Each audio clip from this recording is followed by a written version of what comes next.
बेबादि मा बेसाद दं जायखौ रावबो खावनो हाया? गियान। मा जिरादा दै लोंब्लानो थैयो? गांनाय। गोथां फिथाइखौ मोनहोनो थाखाय मा गेस बाहायनाय जायो? एथिलिन। मासे जोनोम जागोदान मैदेर फिसानि लिरथाया बेसेबां जायो? 100 केजि।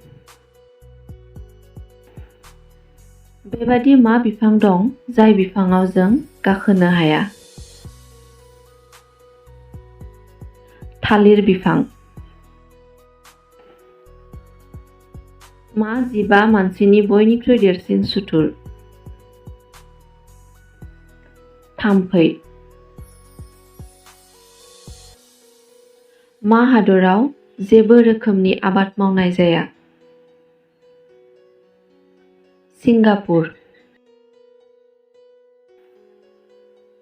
फेसबुकआ मा हादरनि कम्पानि? आमेरिका हादरनि। मा जिबिया गाइखेर आरो दावदै मोन्नैखौबो होनो हायो? प्लेटिपास। सासे हिनजाव मानसिया सानसेयाव बेसेबां सोदोब बुङो? 20,000सिम। मानसिया 24 घन्टायाव खेबबेसे हां लायो? 17निफ्राय 30,000 खेब। मा नाया बयनिख्रुइ सोलोगोरा? डलफिन। ताजमहलखौ बानायनायाव गासै बेसेबां सम नांदोंमोन? 22 बोसोर।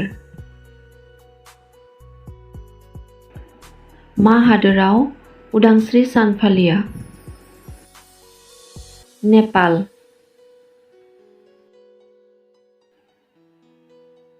मा हादराव मोनसेबो ट्रेफिक सिगनेल गैया? भुटान। बेयो सोर मानसि जायनि थाखाय जेरावबो जेबो टिकेटनि गोनां जाया? जोनोम जागोदान गथ'नि। थैनायनि उनाव मानसिनि मेलेमआ बेसेबां समसिम थांनानै थायो? 10 मिनिटसिम।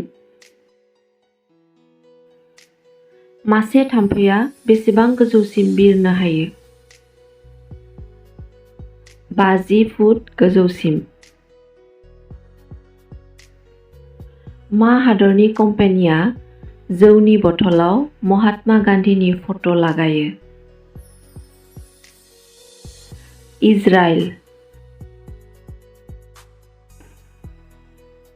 सोरनि जोनोम साना बोसोरफ्रोमबो फैया? जायनि जोनोम साना 29 फेब्रुआरियाव जायो।